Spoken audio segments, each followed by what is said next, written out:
Well, hello and welcome to Boomer Banter, where we have real talk about aging well. I'm your host, Wendy Green, and every week we have honest conversations about what it really means to grow older in today's world. Talk about navigating health, purpose, relationships, caregiving, and everything in between. And today we're talking about our retirement money. So, will your money last through your retirement years? It's a question that keeps many of us up awake at night. I mean, we've worked hard, we saved what we could, and yet the uncertainty of markets, inflation, longer lifespans, that leaves us wondering, is it going to be enough? In today's episode, we're going to tackle this head on. You will hear about the famous 4% rule, the guideline that shaped how retirees planned their withdrawals for decades. But is it still the best approach today? Or do we need a smarter approach to make our savings stretch and give us peace of mind? Stay tuned as we break it down with clear, practical steps you can use to protect your nest egg, adjust when life changes, and retire, hopefully without fear of outliving your money. This conversation is about more than numbers. It's about giving you confidence and clarity for the years ahead. Our guest today, William Bill Bengen, is a financial researcher and former certified financial planner licensee. He's an expert in the sustainability of withdrawals. That's important. Sustainability of withdrawals from stock and bond portfolios, and is frequently quoted in financial publications. Bill is the recipient of the NAPFA's Robert J. Underwood Distinguished Service Award. And more importantly to me, he has a sense of humor and explains the complex financial concepts in terms that I can understand. Bill's latest book, A Richer Retirement, Supercharging the 4% Rule to Spend More and Enjoy More, gave me a clearer picture of what is possible in withdrawal strategies once we retire. So let me bring Bill on. And hello, Bill. Hello, Wendy. Thanks for inviting me. I'm looking forward to this.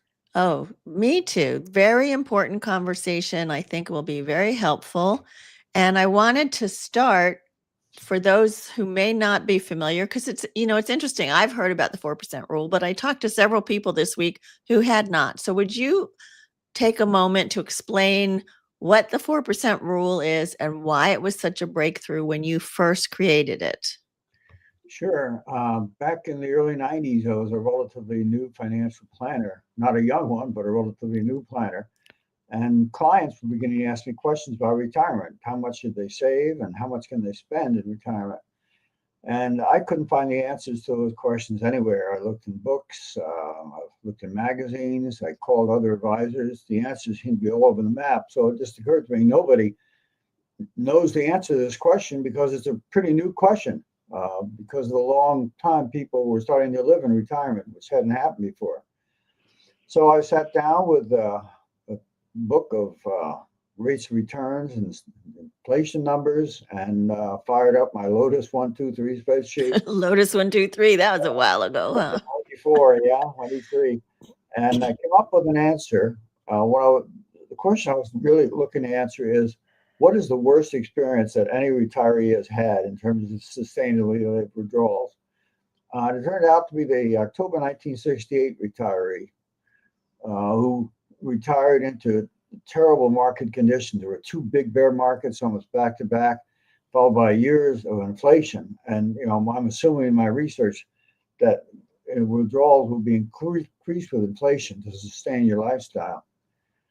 And the number that I came up with there was 4.15%, which eventually got shortened to 4% and became the 4% rule, even though, I don't advocate any person just looking at that alone.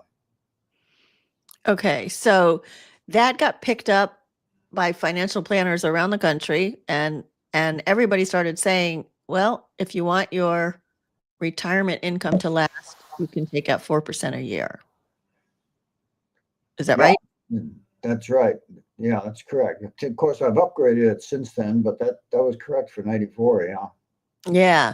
So I did want to start down that path, like why you revisited the 4% rule and revised it, and what your research is showing you now. Just we'll get into the details. So just give me the big picture first. Sure. I began thinking about how I could find a consistent, rational way to predict that's a dangerous use. Let's say to select withdrawal rates that are much higher than the 4% rule. And up until 3-4 years ago, I didn't have anything. And then I came across the idea of let's make inflation the most important thing, and stock market declines the second. When I did that, it all fell into place. And I was actually, with using additional investments in my portfolio, able to raise the 4.15% to 4.7, where it stands now.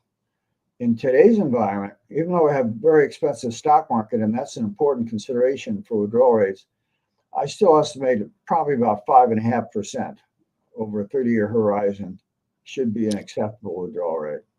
And so when you say sustainable withdrawal rate, what does that really mean? Well, it means we're assuming that you're going to spend your last dollar with your dying breath. It's a 30-year planning horizon. You're going to run out of money right on December 31st of the 30th year. Okay. So it's not for people that are thinking about leaving an inheritance. You can incorporate that into it. You can say we want to, let's say, have $100,000 balance left in this account. And that, of course, you have to go through a whole bunch of calculations, and it reduces the withdrawal rate significantly. Yeah, but yeah, of course it would, because yeah. So your book made me think, because it asked a lot of questions, like you talk about a 30-year horizon. So you're going to say, how long do you expect to live? And do we want to leave this inheritance? And what is your risk tolerance? And, on and on and on. And it seems like it comes down to crystal ball thinking. And I told you that my sister kind of just has this idea, well, it's all going to work out.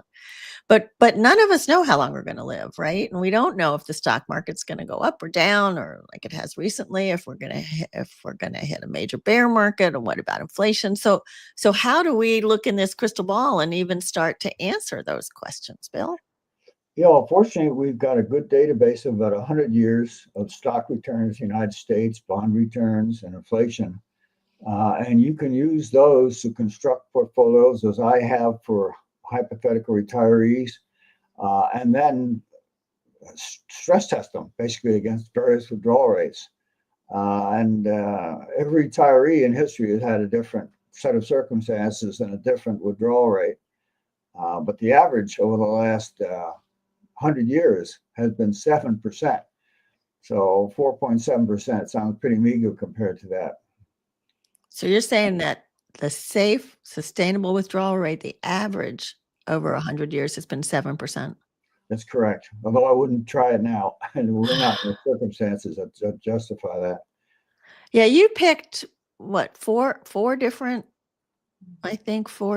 scenarios of retirement, right after the Depression, 1968, 19. How did you pick those?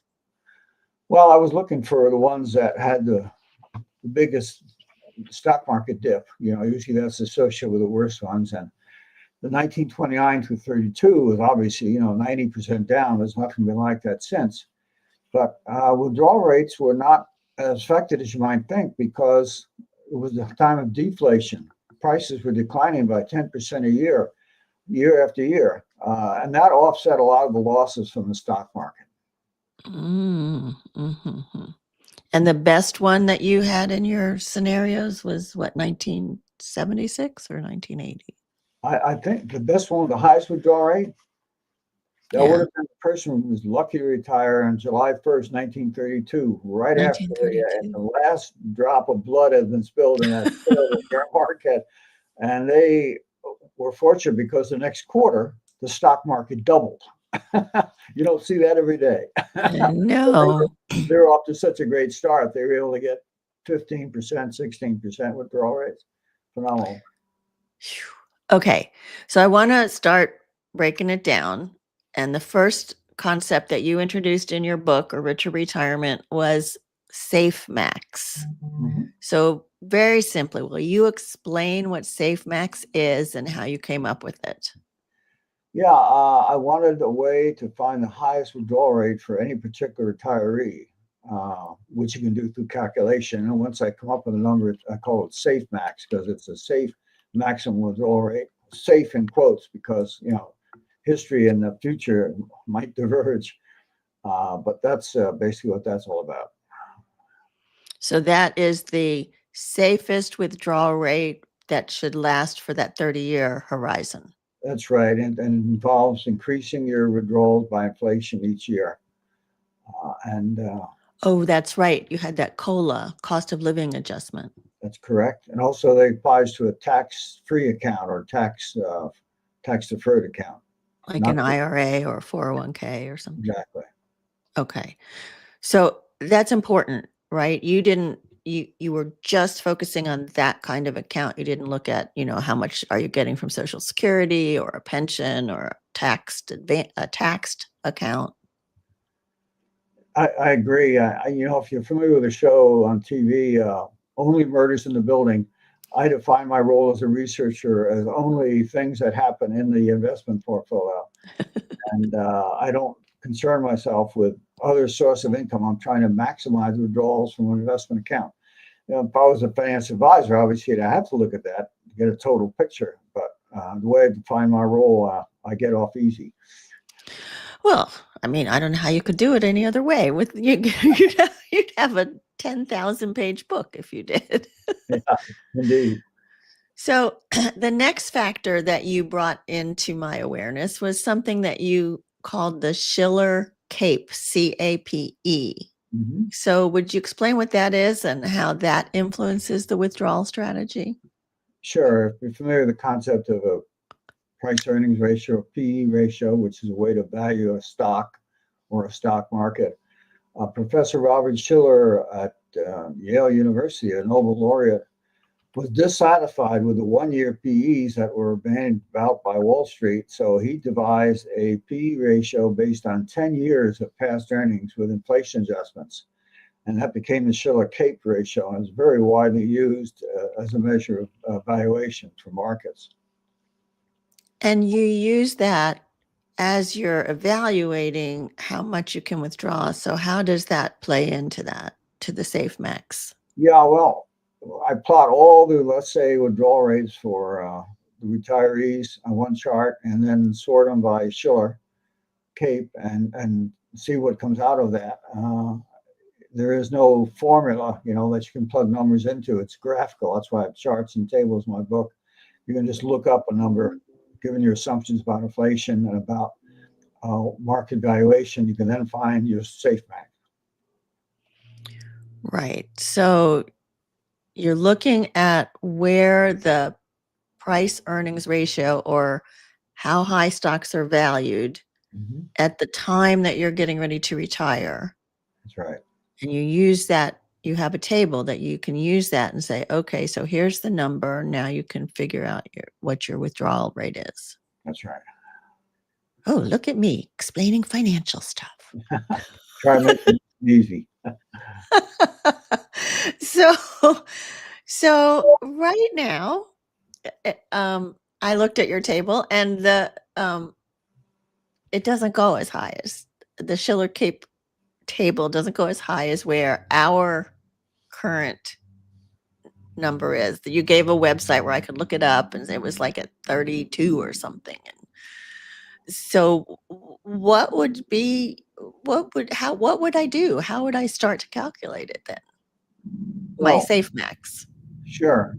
You have to start with what I call the 8 elements, which are 8 factors that you can use to customize your plan. They strictly relate to your choice. That includes asset allocation and your planning horizon, what type of account you're drawing from, whether you want to leave a legacy balance at the end. And then once you put all these together, then you can go and take a look at market valuation, the Shiller Cape, and your projection for inflation first 10 years in retirement, and just go to the tables, and it gives you a suggested safe bank. Yeah. So as you said to me before we even came on the air, that's a much lower Cape Mac today than it might have been a few years ago, even. Yeah, I think there's really only one retiree I have in the last 25 years who did better than that. That was the one who retired right at the bottom of the market in 2009, April 2009, and they were able to earn 8%. But since then, it's been primarily low sixes and high fives. Okay. And you say one of the third big factors, or you said the first one is the inflation rate. So how does that affect what I would withdraw? Sure. If you look at my tables, they're organized by inflation category: the low inflation, medium inflation, high inflation. And you have to select one of those to go to the right table, and then you can just look up on the list of Shiller Capes. Right alongside it, you'll find the withdrawal rate. So right now we're in, I guess, moderate inflation, low inflation. I would call it moderate. Yeah. Moderate. Okay. So if it should suddenly spike, that would mean that I'd probably have to increase my withdrawal to cover my cost of living, but then that's going to affect how long my money would last. Is that right? Yeah, and that's why I say inflation is the greatest enemy of retirees. You have to be eternally vigilant because it can be devastating. People in the 1970s saw that when they had 10 years of high inflation, just devastated their portfolios and knocked their withdrawal rate down to the low number, 4.7%, where it had been over 5 before that. Okay. So you talked about several different strategies, COLA, cost of living being one. What are some of the others? Well, you could withdraw what I would call a front loaded, where you decide you want to spend more the first 10 years of retirement and less the second. If that fits your situation, you can use a fixed percentage, let's say just pick 6%, and apply it to your portfolio each year. The 4% rule does not do that. 4% rule starts with the first year and then adds for inflation. Fixed percentage rule just ignores inflation completely and just basically fluctuates with the market because you're always calculating your annual withdrawal based on the portfolio value at the end of the prior year. You can take a fixed dollar amount. If you want to say, I want to just take $10,000 every month, never worry about inflation. Maybe you're paying off a mortgage or something from that account. That's a possibility. I think there are almost endless variations to that. So I love all of the charts and tables because it makes me feel a little bit more in control of what I might do. Mhm. But I think still a conversation with my financial advisor to say, okay, so here's the other forms of income that I have, and here's my taxable account, and and so we have to pull all of that in to figure out what the really right withdrawal rate would be. Is that how you would see it? Well, yeah, I agree that if you're doing a retirement plan, which I think people should do with an advisor, you need to include all sources of income. But even if you had $1 million a day from some source of income and you had an IRA account of 100,000, the withdrawal rate would be the same for that IRA account if we're looking to maximize it. Although you could always take out less if you want and accumulate well. Because if you take it out of the IRA, you can still reinvest it into your taxable account. You don't have to use it to live on, right? It's paying a little to Uncle Ben. Okay. So I would say now the market's been great. And what if we suddenly ran into a major bear market? Okay, the market's been great. I retired. I'm at 5%. And boom, everything crashes down. Do I adjust my withdrawal rate? If you've got a plan to start with, and it's a bear market that could reasonably be expected, and it's not, a huge one like 1929. I think you could best off doing nothing. You'll find out that in subsequent years, the strong recovery of the stock market would pull you back to plan. Okay. All right. So when did you retire, Bill, from doing financial planning? 2013. 2013. So this is like all of this research. Is that right? I'm sorry, there was a glitch in the video. I said, is this a hobby for you to just do all of this research? No, sometimes it feels like a full-time job. I enjoy doing it and making discoveries. So it has that aspect to it, but it's a lot of hard work. It seems like it. And then you have a website you're keeping up with too. What does that involve? Well, what I'm trying to do there on my website, which is www.bengenfs.com, is to list documents that I think will be helpful to people planning for retirement, including various retirement scenarios, various horizon withdrawal schemes, various horizon lengths, this kinds of accounts.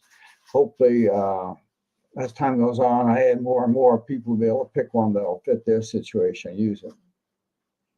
And do people contact you still and ask your advice about their retirement planning?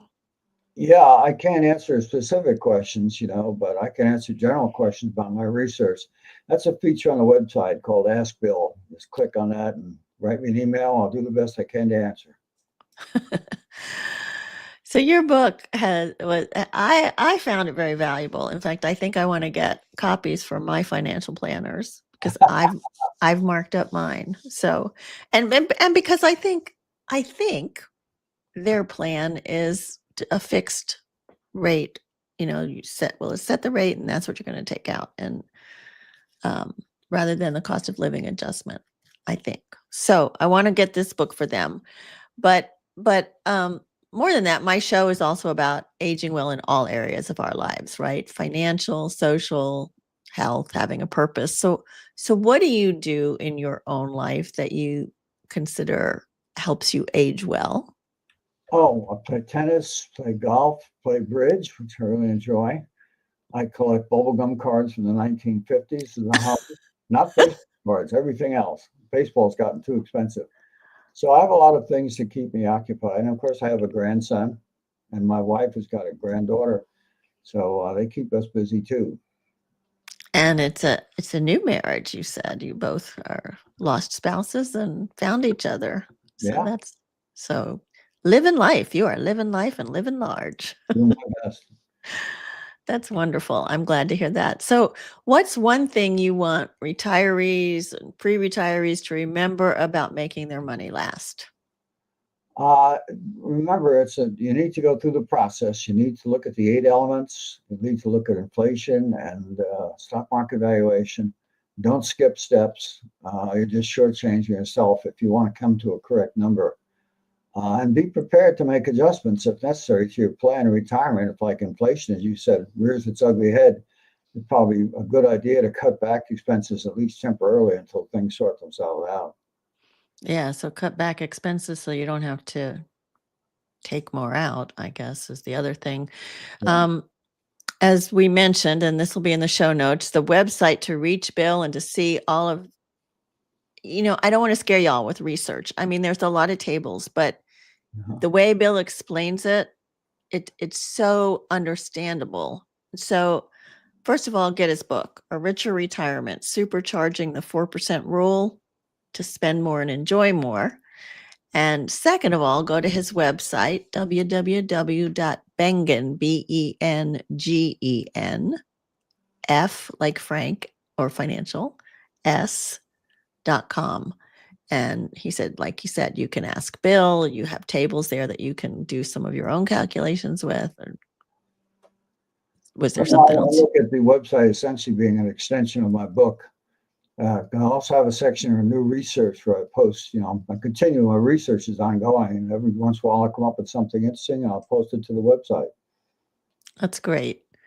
It's a great resource, and I really appreciated it. I always am a little nervous reading a financial book, but this one, I mean, you did have a sense of humor in there too, and it just explain things in a way that made it understandable. So I really appreciate that. That's great. I appreciate hearing that myself. Yeah. So today we dug into one of the biggest questions that we all worry about. Will my money last? And as Bill reminded us that while the old 4% rule changed the way we thought about retirement, the world has shifted, and so must our strategies. But the good news is, with the right plan, flexibility, and awareness, which you can get from the book and the website, you can build a retirement income strategy that not only lasts, but also allows you to enjoy your years ahead. So remember, retirement isn't just about money. It's also about our health, relationships, and passion. But when your finances feel secure, it frees you to focus on what really matters.